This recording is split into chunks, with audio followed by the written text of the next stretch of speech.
welcome to the Politicrat. It is Monday, April the 19th, 2021.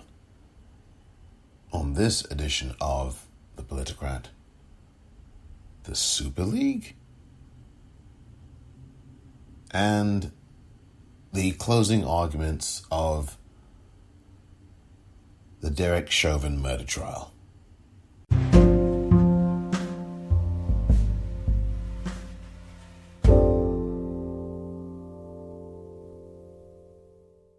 Welcome back. So the weekend, sports-wise, seemed innocent enough. The Premier League was continuing, somewhat curtailed because of the FA Cup semi-finals, and there were a number of teams who, because of their involvement in the FA Cup, weren't going to be playing in the Premier League. And the teams that they were going to play obviously could not play because they don't have an opponent, because the opponent's playing in the FA Cup semi-final. So that affected fixtures. So there was a lot of teams that didn't play this weekend. There were a lot of teams that didn't play this weekend. And a lot of them are playing during the next few days. But that's not why I talk about them. I talk about them. And I talk about the Premier League, and I talk about sports on this episode, at least part of this episode to begin with, is because what you've seen here over the last 24 hours, if you are a fan of Premier League football or any other football in England, is a coup, a complete coup, a takeover of English football, a destruction of English football, a destruction of the Premier League, a destruction of leagues in various other parts of Europe. La Liga, Serie A, all are essentially going to be extinct in the next couple of seasons. Because within the next couple of seasons, beginning, I believe, in 2022-23, that particular season, which is really the season after next, there is something called the Super League. And the Super League, which was announced late last night, is a league of 12 clubs in football. Barcelona, Real Madrid, AC Milan, Inter Milan, Atletico Madrid, Tottenham Hotspur, Chelsea, Arsenal, Manchester City, Manchester United, Liverpool.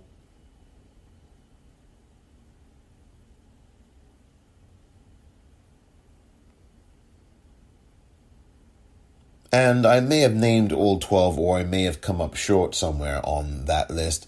But the bottom line is that these 12 clubs, or the clubs I've named, there are 12 of them in total, are forming a breakaway Super League.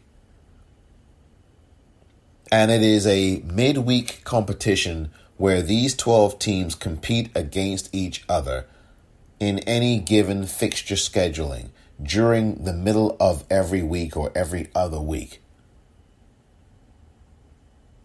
It's going to destroy the football leagues from whence these teams came. This Super League is a league that pays much more money to players. This Super League is a league that pays much more money to the billionaire owners that own these 12 clubs. This Super League is a league where nobody can get relegated.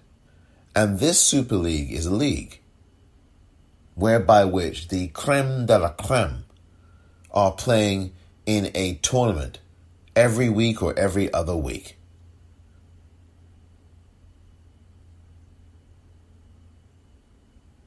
This absolutely destroys each of the respective leagues that these teams come from. And what has happened with this Super League is it is a body made up of 4 people, 4 billionaire owners. The billionaire president of Real Madrid, Florentine Perez, the billionaire American owner, Stan Kroenke, who owns Arsenal Football Club in North London, the billionaire American owner John Henry, who owns Fenway Sports Group and owns Liverpool Football Club in northwest England. He also owns the Boston Red Sox. And last but not least, the billionaire American owner, the Glazers. I forget what the first name of the person is, but the point of the matter is that the Glazers own Manchester United in northwest England, in Lancashire. Each of these four people I've just mentioned form the body of this new organization called the Super League. This is a fiefdom. And it is a disgusting fiefdom, as all fiefdoms are. It is cynical. It is disgusting. It is blatant. These billionaires are absolutely disregarding the fans. They don't care about the fans. They don't care about the supporters.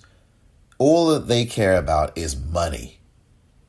And their greed exceeds any notion that they give a damn about you and about me. They don't care about the fact that we support the clubs we support, whether they be in the Premier League or La Liga or in Serie A or in the English Championship for that matter, the EFL Championship, the EFL League One.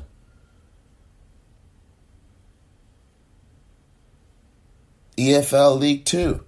These owners, these billionaire owners of clubs like Tottenham Hotspur, Chelsea, Manchester United, Manchester City, Liverpool, Arsenal, Real Madrid, and Barcelona, and AC Milan, Inter Milan, Atletico Madrid, these billionaire owners don't give a rat's ass about the way the fans feel. They don't care about the game of football.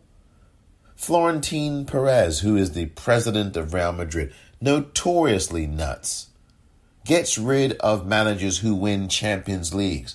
He famously fired, or infamously fired,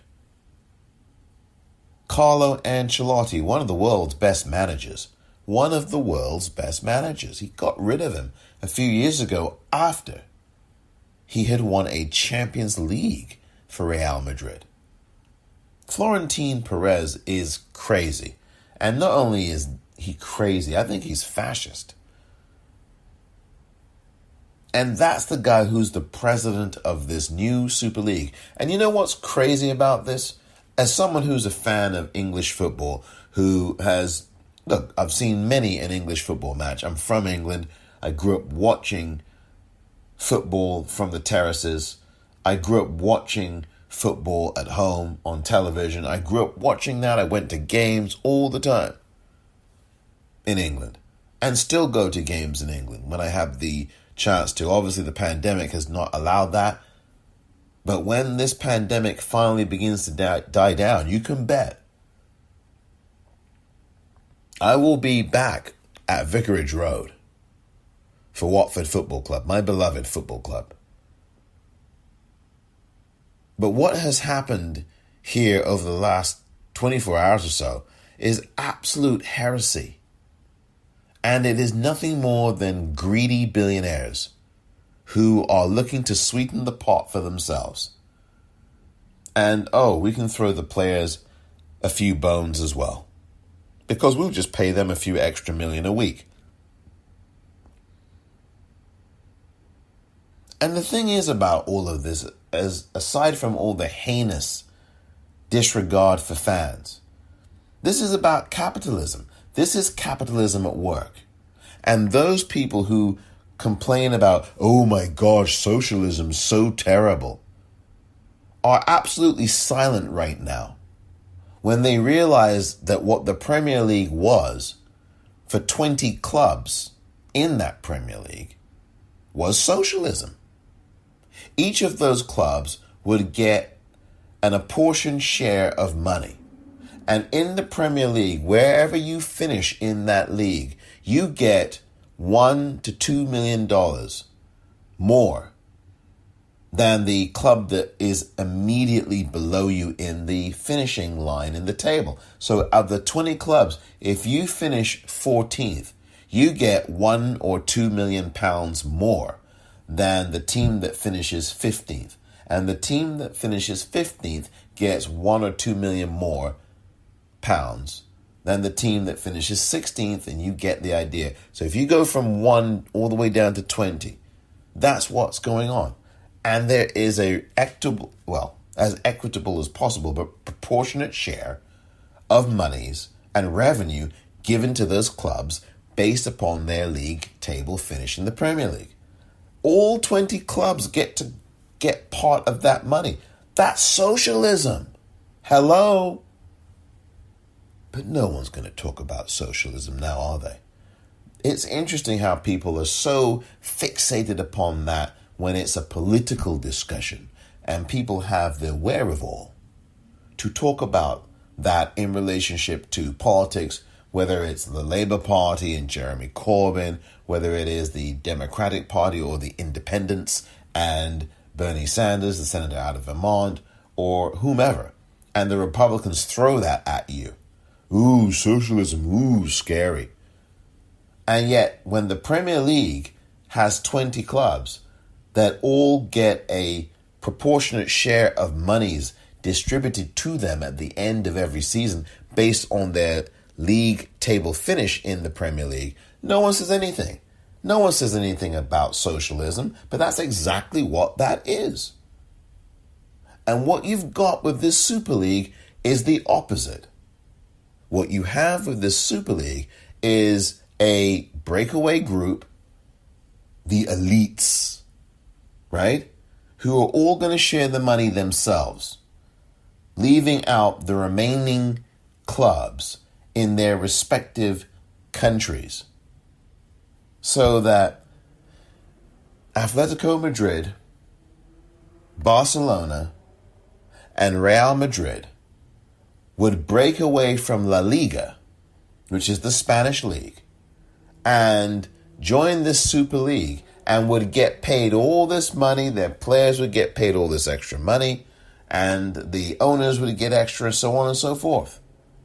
And that money would be shared entirely between those three clubs and no other club in La Liga, leaving the La Liga foundation and structure profoundly weakened.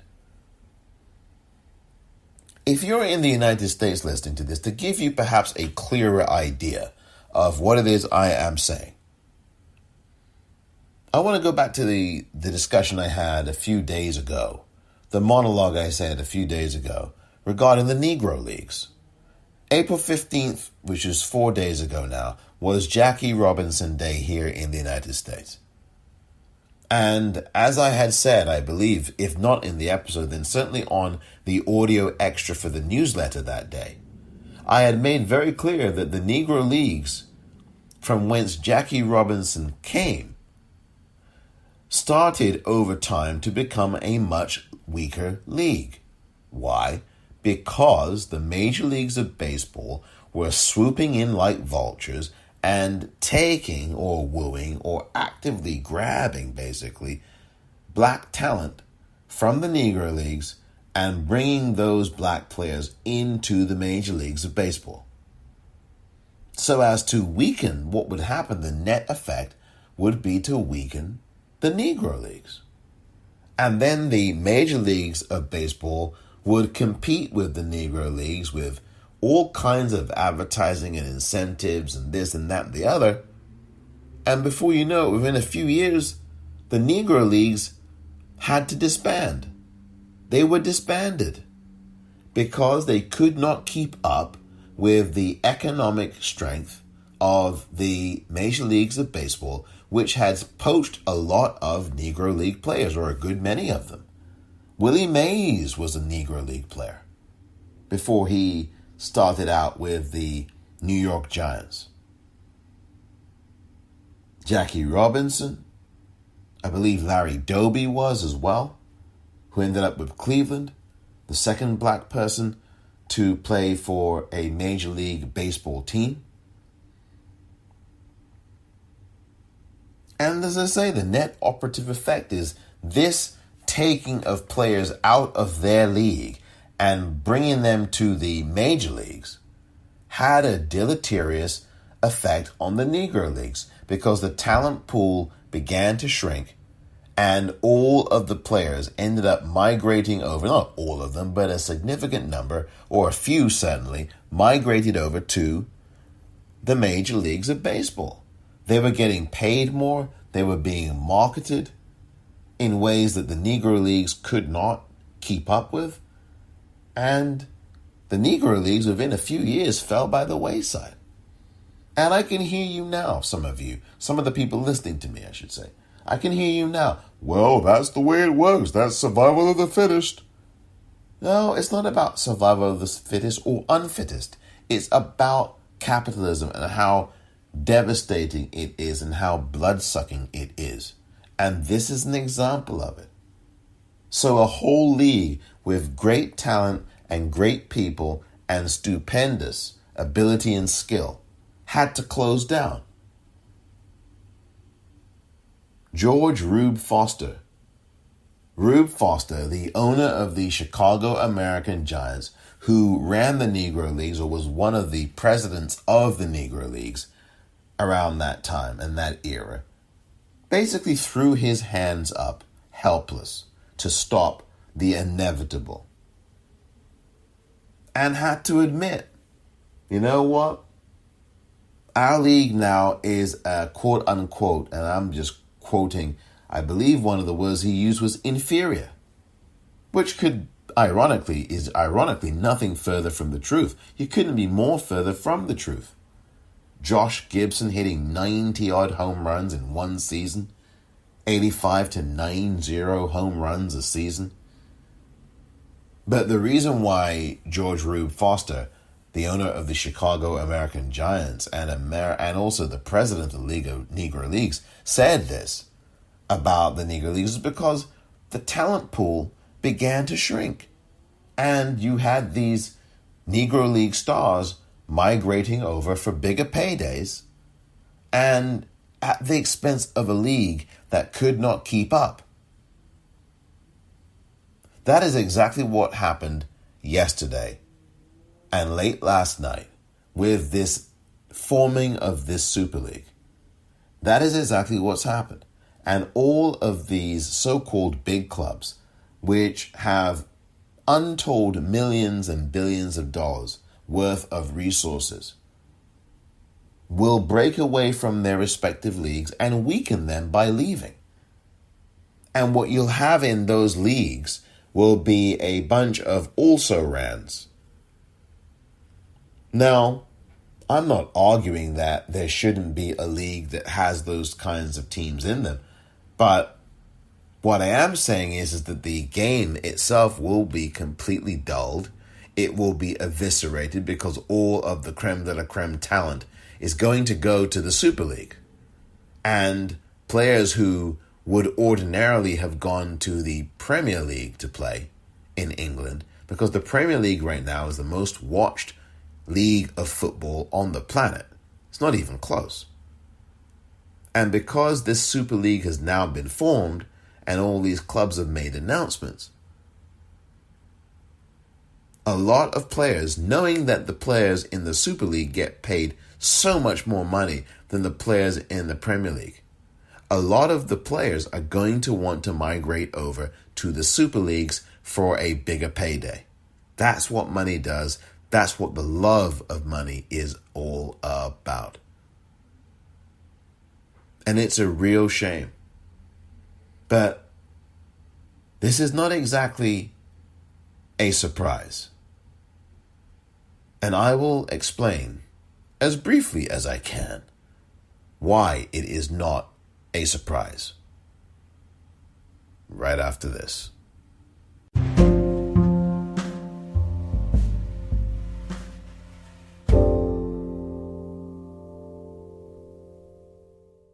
Welcome back. A European Super League without Bayern Munich or Paris Saint-Germain? Shit.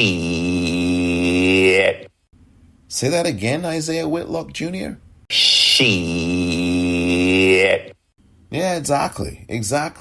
I mean, this is exactly how craven, disgusting, and cynical all of this is.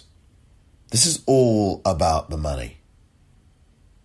This is all about the money. And I'll tell you what, before I get to the point I want to make, the fact that you've got these clubs in there, in this Super League, will not and does not guarantee that that league is going to be that good or any good. Half of those teams right now, Arsenal, Tottenham, Barcelona, Atletico, AC Milan,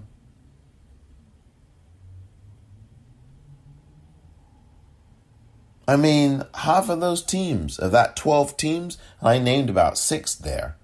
Half of those teams, those 6 I named, they aren't doing all that great in their leagues right now. They're not having outstanding seasons. I mean, Real Madrid's doing well, and Atletico is going to probably end up winning the La Liga in Spain.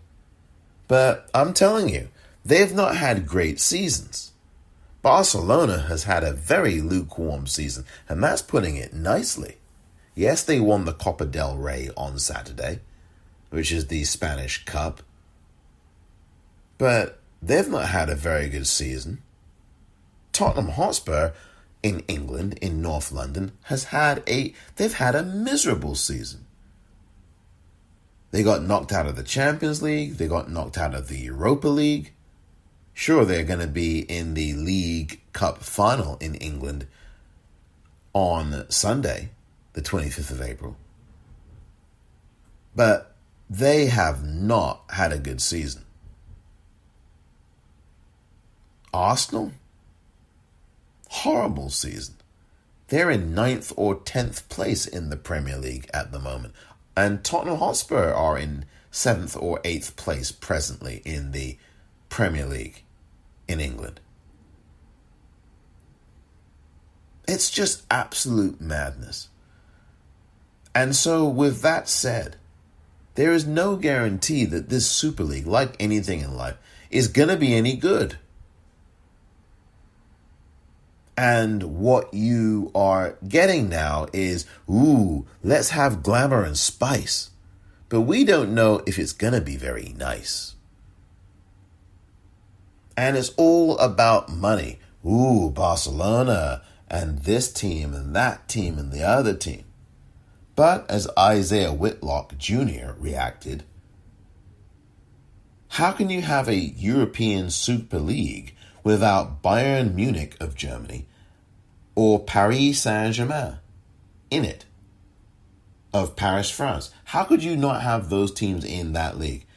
2 teams that, one of whom won the Champions League last season, which also would be a competition that would be severely affected and essentially eviscerated by this stupid Super League.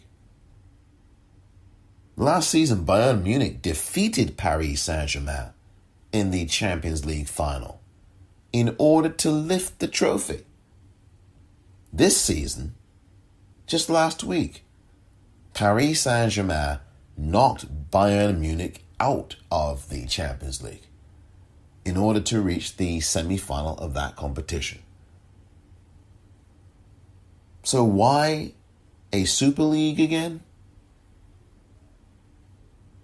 The answer is money.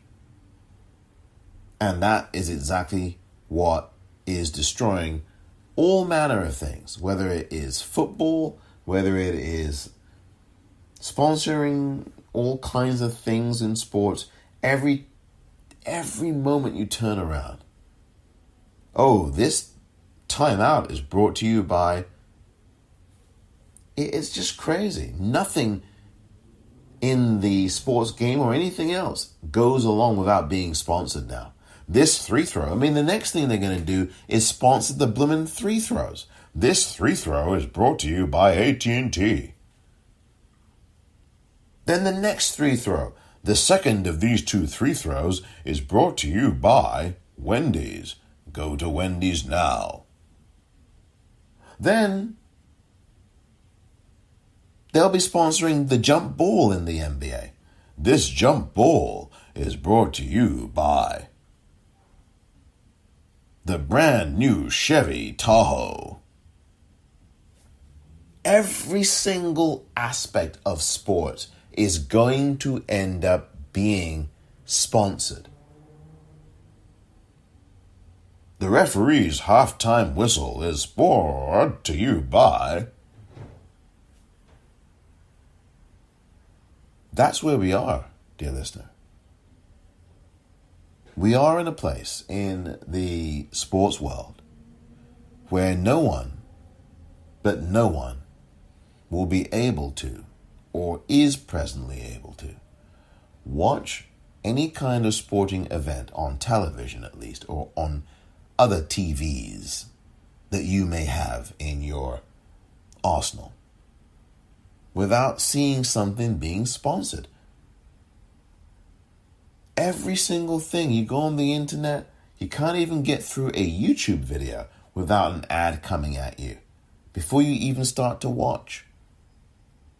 And it's all about these billionaires and these billionaire companies and the revenue that YouTube makes on this or that. They take money. When you're donating on YouTube to your favorite personality, YouTube gets half that money. They get 50% of the money you donate. So let's say you're donating to, well, I haven't set up anything like this, but let's say you are donating to me. And you make a donation to me for the Politicrat Daily Podcast YouTube channel, which I in fact do have, right? Just search the Politicrat. The logo or the photograph for the YouTube page I have will be of a red and gold building at nighttime. That's how you'll tell, because there's another Politicrat as well, but it's different, and I don't want you to get mixed up, but I doubt that you will once you click on that red and gold building that's all lit up in red and gold at night. And let's say you're donating to me on YouTube at my YouTube channel, and let's say I set something up like that. Half that money goes to YouTube. This is all about greed, and the same thing with the Super League. Everything is sponsored. This player's tattoo is sponsored by Lockheed Martin. We make weaponry, and we can make weaponry for your tattoos. That's where we are, folks. You can't watch a sporting event on television now, whether it be the NBA or the Premier League or pretty much anything, without an in-game advertisement. For the last year or two now, in a lot of these leagues, there is a huddle or a pre-game huddle, or there's some kind of pre-game match introductions, and they do a split screen. So that you've got on the left-hand side the players huddling or talking or being introduced on the pitch or wherever the sporting event is on. And on the right side of the screen, you've got some ad playing.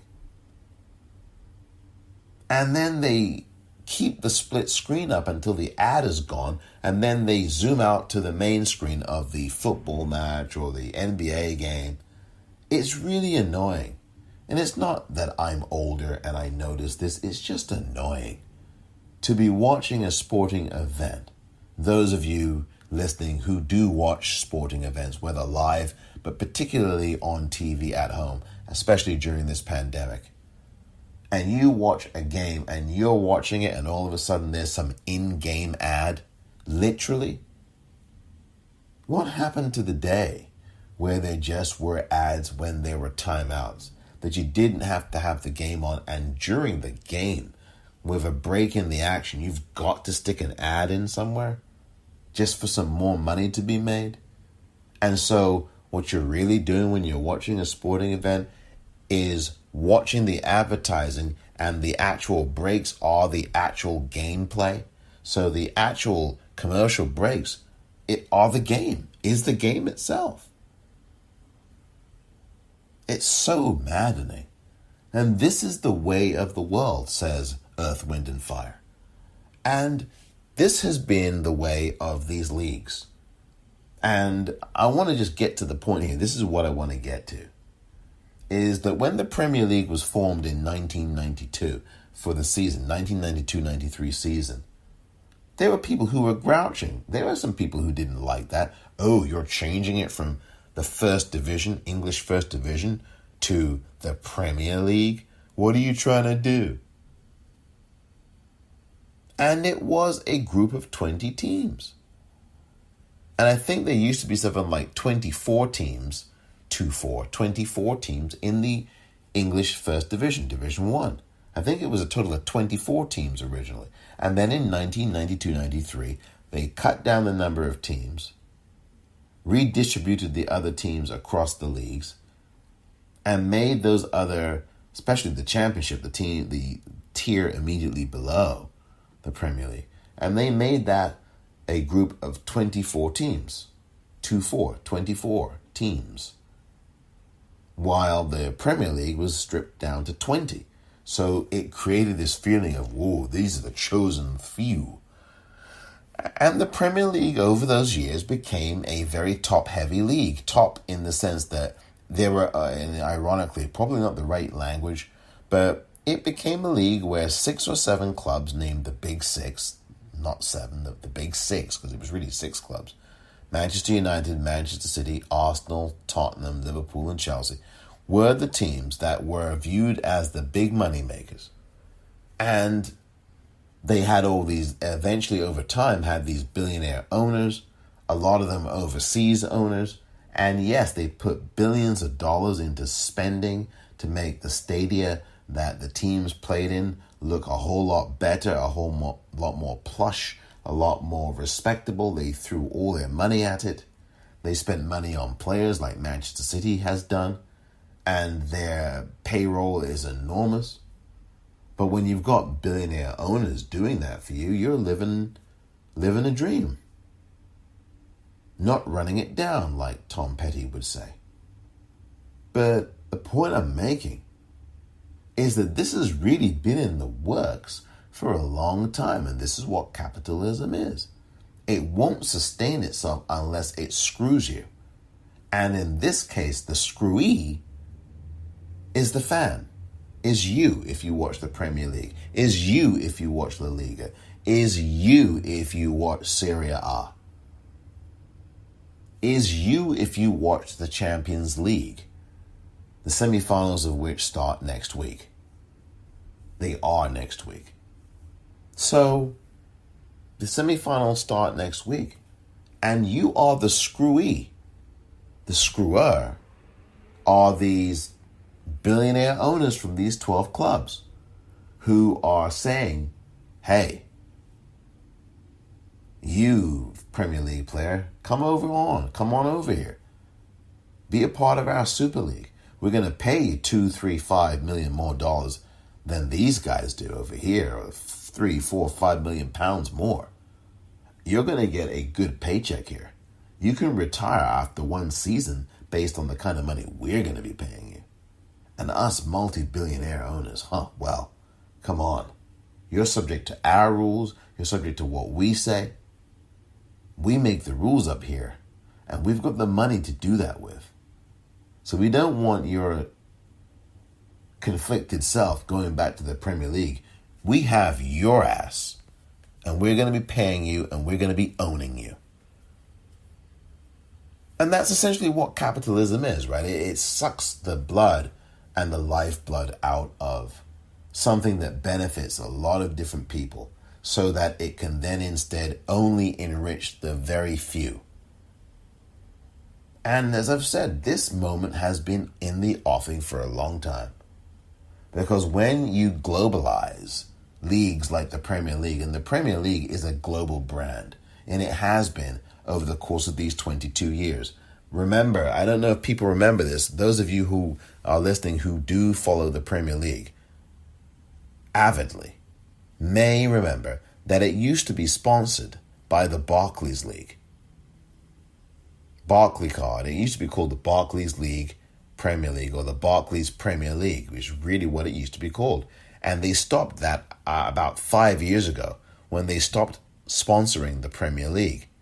So these billion-dollar companies, billion-pound companies, Barclaycard and Barclays Bank, they stopped. And the Premier League said, literally about 5 years ago, said, we will no longer be sponsored. It would just be called Premier League. And that to me was the alarm bell, which said that the whole brand was up for sale. And again, when the Premier League started in 1992, for the season 1992 to 93, it was not yet a global brand. It took time. And it took time through monies and revenues and billionaire owners. But this has been coming for a long time, because a lot of these clubs now in the Premier League, who aren't even a part of the top six, the big six clubs, they also have billionaire owners who dictate what happens. Burnley, in the last few months, the Burnley Football Club in northwest England, up in Lancashire, not far from Liverpool or Manchester. All of them are in Lancashire, in northwest England. They recently have had an American owner. And at first, people are kind of being skeptical up in Burnley about this, an American owner. And on the one hand, people view it in a positive way because he can put billions of dollars into Burnley's product on the field, the players, and give them salaries or go and get players who can enrich that team. But the downside to all that is he can destroy Burnley Football Club with his money, because if he doesn't know anything about football, and clearly this owner does not, and most of these owners do not, then it's over for the team that owner professes to own or wants to own.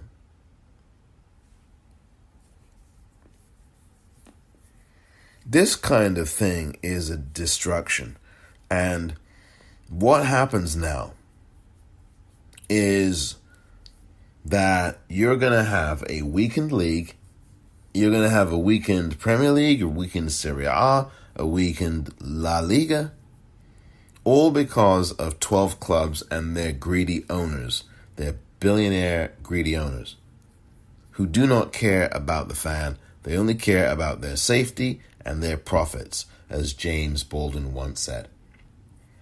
This is going to destroy the game as we know it. The Premier League's importance, not just in the world, but also in England principally, is going to be shattered by this Super League. And what they're going to do is end up lobbying these cable networks to show, or satellite networks to show these Super League games. And Sky News, Sky Sports, and all these other companies, ESPN, they have contracts with the Premier League, or they have contracts with the Football Association Cup, or they have contracts with the EFL Cup. And so the EFL may have a contract with these folks. And then that all gets decimated because of what happened last night with the announcement of this Super League. It is a betrayal of the fans. And as I said, there's a good 3 or 4 of those clubs, if not more, at least 6 of those clubs in that Super League are not any good. They're having poor seasons.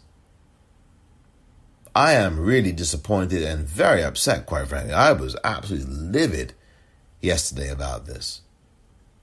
I really was. And I know what this means. This means that you're going to have more owners wanting to do this. I'm telling you, it's not going to stop just at these 12 clubs.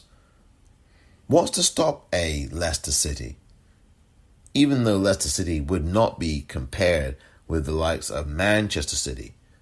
But Leicester City, which is a club, I believe, if I'm not mistaken, in the East Midlands of England, is a club that has won the Premier League title. And wants to say that Leicester don't join this Super League at some point. Wants to say that. Wants to say that the teams who are left in the Premier League, that what would it be in 14 of them, or whatever, or 16? Who's to say that that's going to be a positive? I really don't like what's going on here, and millions of people around the world hate what's going on here.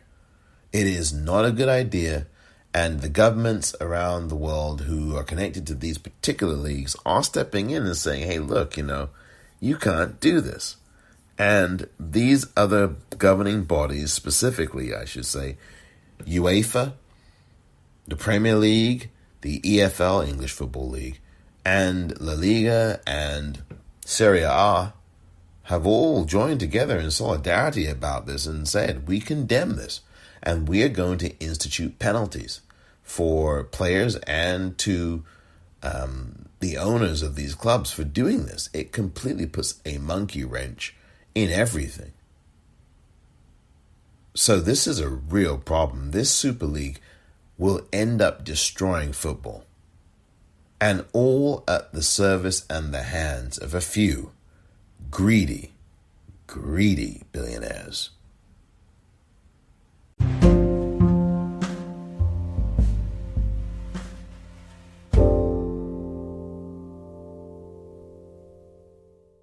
Welcome back. When you let these billionaire owners into your club and you globalize a brand like the Premier League, it's only a matter of time before these billionaire owners turn around and say, to hell with the Premier League, we're moving on. We've devoured it for 20 years, that's long enough. Time for us to make some money elsewhere. And that's the prevailing notion of all of these billionaire owners. They're not in touch with the clubs, they're not in touch with the fans. They barely communicate with the fans, a lot of them.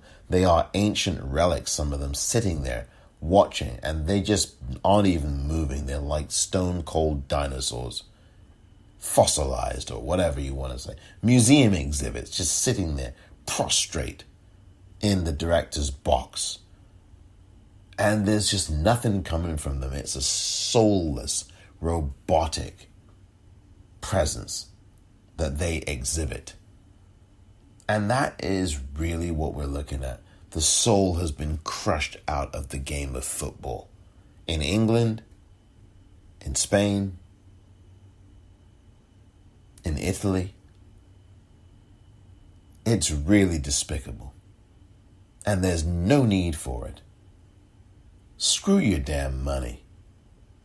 These players are getting nearly $1 million, if not more, a week anyway in the Premier League.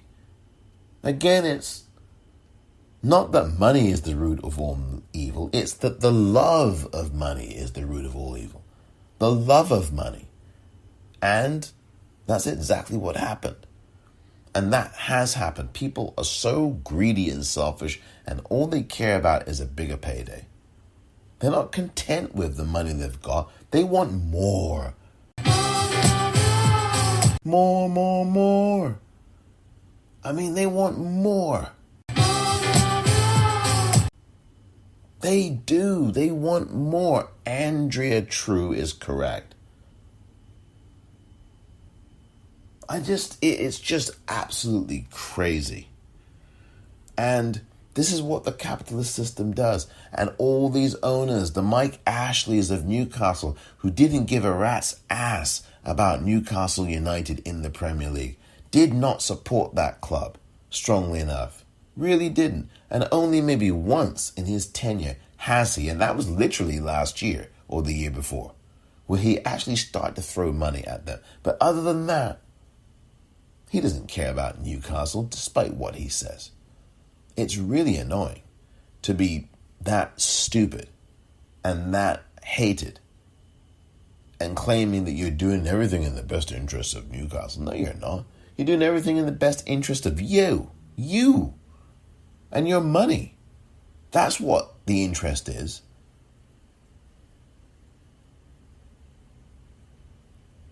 I just don't understand this. It is a really bad thing that has happened here. And I wish, by the way, that UEFA, UEFA, would, in addition to putting out their strong statement, also put out a statement about how you condemn racism. I really do think you need to do that too. It's just despicable, this whole thing. And I just don't ever want this to succeed. I really don't want this Super League to succeed. I'll just tell you straight up. It's so evil. It's a money grab. It's a power grab. And they're using a pandemic to do it. It's just distasteful and it's despicable. Oh my goodness me.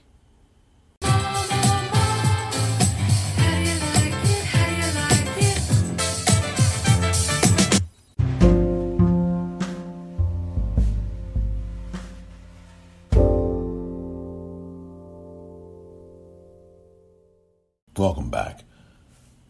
So that's really the thing, you know. The Super League is going to decimate the sport of football as we know it. The Premier League, La Liga, Serie A are all going to be massively affected for the worse because of this Super League. And also the Champions League is going to be decimated by this as well. The Champions League is a really good competition. We do not need a Super League. And the only reason a Super League is being formed is for the purposes of billionaire fat cat owners, capitalist vultures, can make more money. For the purpose of them making more money that they don't need. You can feed countries with the money that they've got. You can feed countries the world over with the kinds of money that these billionaire owners are making and investing. It's disgusting. In this day and age, in a pandemic, on top of everything, that these vultures have taken this time and this moment and seized upon it to go for the jugular and destroy these leagues for their extra paydays.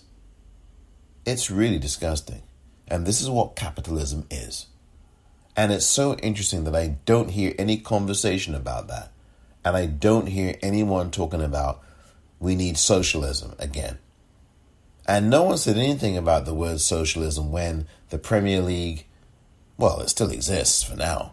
When the Premier League is going on, no one says that. 20 clubs getting apportioned money, proportionate to where they finish in the table at the end of every Premier League season. This season's Premier League ends, I believe, May the 22nd, somewhere around there.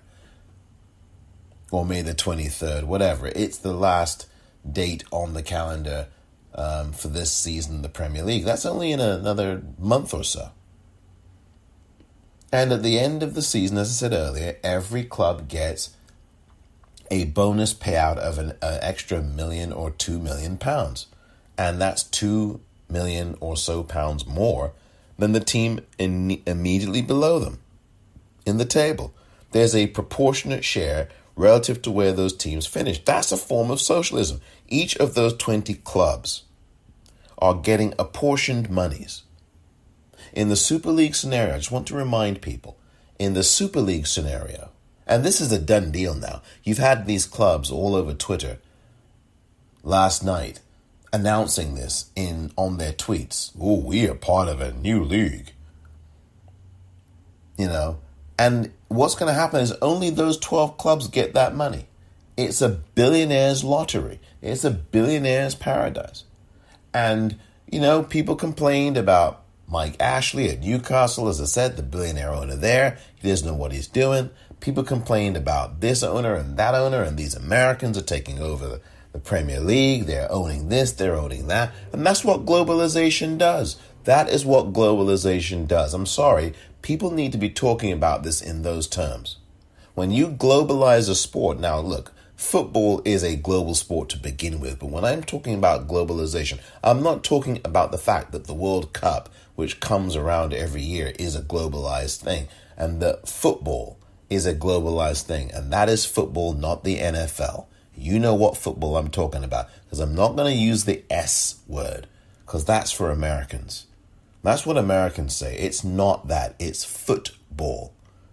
Real football, because the NFL is played with mostly with its hands, which means it's actually handball. But don't tell some Americans that, because then they'll get upset at you. If you tell them that the NFL is really the NHL, the National Handball League, which means that the actual NHL, the National Hockey League, maybe needs to find a new acronym? Or is it the NHBL for the present NFL, the National Handball League, NHBL? Sounds about right, doesn't that? Or is it the National Handball League, the NHBL? Sounds about right, doesn't it? Or is it the NHBL, the National Handball League? Sounds about right, doesn't it? Yeah, I think so. But this is what happens, when you've got all of this globalization in the sense of allowing these billionaires from all over the world to come in and, yes, in a lot of cases, rescue clubs, right? Because the revenue money generated by British owners just isn't as high. They don't have the same kind of billionaire power like they are, as do other billionaires in other countries, whether it's from the United Arab Emirates or from Dubai or from the United States or from Russia, who can pour in billions of dollars because they have the assets, they have the capital, and they can do that. And in many cases, they actually do rescue these clubs in England who are struggling or who don't have the talent. But this is not about rescuing those clubs. It's about fattening up those clubs so that they can plunder those clubs and make billions upon billions of dollars from those clubs. And they see all of this as a business investment,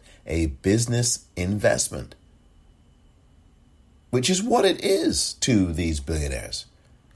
These people don't know what football is. They wouldn't know football if it hit them in the face. They don't care about football.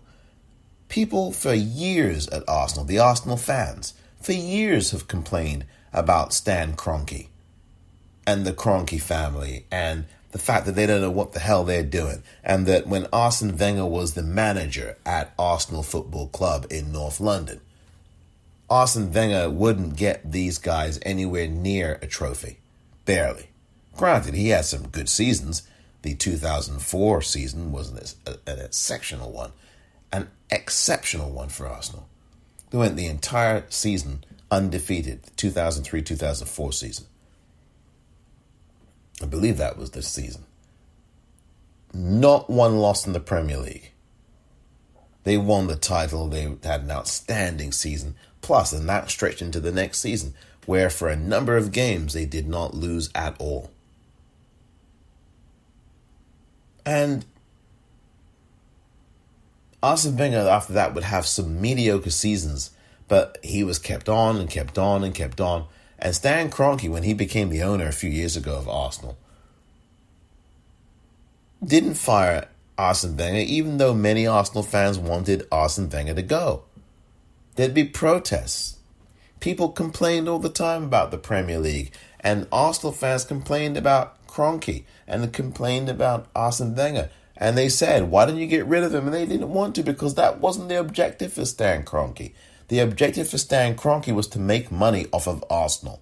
And as long as they finished in the top 4 or 5, or maybe 6, did reasonably well in a cup competition.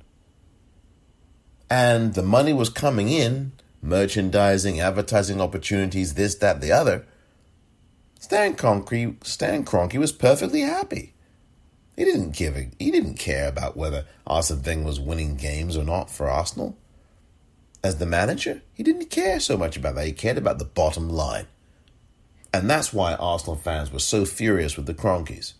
And Stan Kroenke, who barely attended a match, you didn't see him anywhere. Where is he? It was like, where's Waldo? Where in the world is Carmen Sandiego? You didn't know where the hell Carmen Sandiego, you know where Stan Kroenke was. Where in the world is Carmen Sandiego? That was Stan Kroenke. Fans had it at Arsenal. They'd had it up to here with Stan Kroenke. Didn't care about the club. And then the same rumblings were going on at other clubs with other billionaire owners. Where are these people? They don't care about the club. And now they've really stuck the knife in the backs of these fans. All of us fans. In England, in Italy, in Spain. We've had the knife stuck in our backs last night and today by a bunch of greedy billionaires and their vulture capitalism. They've sunk their teeth in, they've stabbed us in the back, and they've gone and effed off to a Super League, taking all the best players, taking all of those talented people with them. And I don't think the quality of the football is going to be as good as people might think. And what happens is it leaves the rest of the Premier League weakened because the marquee teams have all gone. And then the Premier League becomes a watered down, flatlined league. Granted, it'll be more competitive because you'll have a lot more so-called mediocre clubs competing every week, and maybe there'll be some short-term fun about that. In fact, it might be downright exciting. It would be another version of the championship in English football, the EFL Championship. But the Premier League's guts got ripped out of it last night. And this was a coup, folks. Make no mistake, this was a coup. This was a gutting and a takeover of La Liga, of Serie A, and of the Premier League. Make no mistake about it. We grumble about these owners who come in, don't know what they're doing, many of them, don't care about the game. They care about the bottom line, their dollars, their money, their pounds, their euros. And now, on this Monday, we are really looking at the end of the beautiful game as we know it.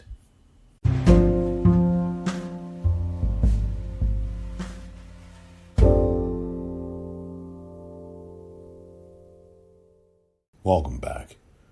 So it is Monday indeed, and I hope you're well. And I wanted to switch gears now on this episode to talk just briefly about what we're seeing, the closing arguments in the trial, the murder trial of Derek Chauvin. And you're going to be seeing that, you are seeing that right now. The closing arguments are critically important, and the prosecution and defense will be giving those. If I remember correctly, there is the prosecution, I think. Oh, God, did they go first? I don't remember in a closing argument. See, it's been so long since I interned in the... it's been such a long time. I don't remember when I actually was sitting in on a trial. I didn't actually practice anything in the criminal trial, but there was a criminal trial I sat in on. I think it was the, I don't know if I was in the number 2 chair or whatever. I don't even remember. It's been such a long time. And I don't remember what we did, if the prosecution went first or if we went first. And I've interned in both the prosecution and defense as an intern, but I've never practiced in criminal law. That's just not my discipline. but I've interned in them, and I don't even remember now, because it's been such a long time, whether or not the prosecution goes first or not in closing arguments. And I also am not sure whether or not there are rebuttal closings. Again, this is so bad that I don't know this. I really should, but I don't. So I'm sorry. But the bottom line is that the arguments are ongoing right now. The arguments should not take more than this full day. I would be shocked if they did. You can be rest assured that I think Judge Cahill may decide to start the jury charge immediately, or depending on the length of the arguments, decide, okay, well, you've heard the arguments today, go home now, digest that, or get sequestered and digest that, and then come back tomorrow for the jury charge. And I don't think, by the way, this jury gets sequestered until the jury charge has been finished and read to the jurors in full by Judge Cahill. So Judge Cahill has to read out the jury charge, which really, for those of you who aren't aware, are the list of instructions for jurors as to how to proceed during I can't even talk. Let me start again, and I apologize to you, dear listener. What Judge Cahill will be doing is reading the jury charge. The charge to the jury is a set of instructions for the jury on how to proceed with their deliberations. And sometimes that jury charge, how to proceed on this count, how to proceed on that count, how to proceed on the other count, it can take literally hours to read out all of the instructions for each charge. Seriously. It can. In some trials that I've watched on television, and in the trial that I participated in as a juror, it took, at least in the best of my memory, when I was, again, it's been a long time even in participating as a juror. It's been a long time. And I remember vaguely, oh my goodness, it took the judge a good 45 minutes to almost an hour to read out all of the charges to us as jurors. Derek Chauvin has 3 counts that he's facing, and the judge literally has to read out the instructions to the jury on each count. Seriously. And you will know, if you've listened to him today, you will know, provided that you listen to this at the time he reads out the charge, he will say to you that you may regard or disregard any or all of the evidence presented. And it's true. A juror can choose to completely disregard the videotapes. They can choose to disregard them. I kid you not.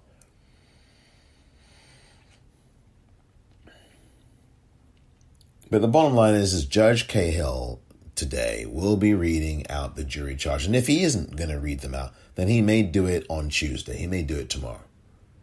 And I think that it all depends on how long these closing arguments go. I do not think that these closing arguments are going to be very long.